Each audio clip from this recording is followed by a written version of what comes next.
এই টিউটোরিয়ালে আমরা লাইন টুলটা নিয়ে কথা বলবো।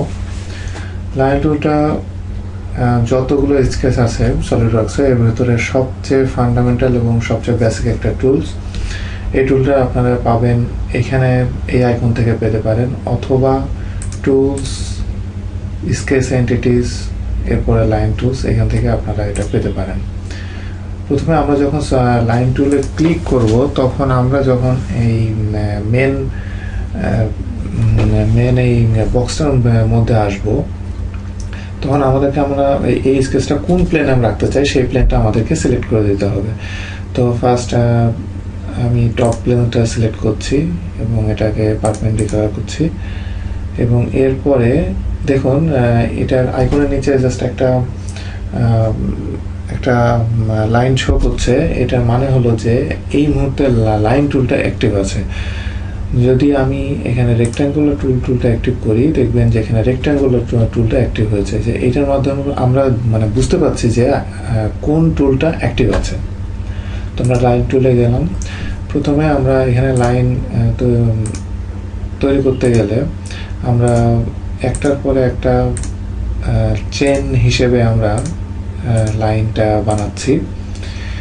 তো এটার থেকে আমরা যদি এটা ফিনিশ করতে চাই, রাইট বাটন ক্লিক দেন এন্ড চেন, এভাবে করা যেতে পারে, অথবা আমি স্কেপ চাপ দিয়েও করতে পারি। লাইন আরেকভাবে টানা যায়। এটা নর্মালি যারা একটু এক্সপিরিয়েন্সড সলিডওয়ার্কস ডিজাইনার তারা এটা ইউজ করে। এখানে ফার্স্টে আমি দেখুন এখানে আমি কি করলাম, এখানে এই চেন লাইনটা ইউজ হয়নি। আমি প্রথমে চাপ দিয়ে ধরলাম, ক্লিক ড্র্যাগ, দেন আমি একটা লাইন তৈরি করার পরে আমি এটা রিলিজ করলাম মাউসটা। এটা করার ফলে যেটা হলো, এটা কন্টিনিউয়াস যে লাইনটা সেটা আর হচ্ছে না এখানে। এভাবে আমরা লাইন টুল ইউজ করতে পারি। আর আমরা এখন আমি যদি লাইনটা ডিলিট করতে চাই, একটা সিলেক্ট করে আমি ডিলিট চাপলে ডিলিট হয়ে যাবে, অথবা এভাবে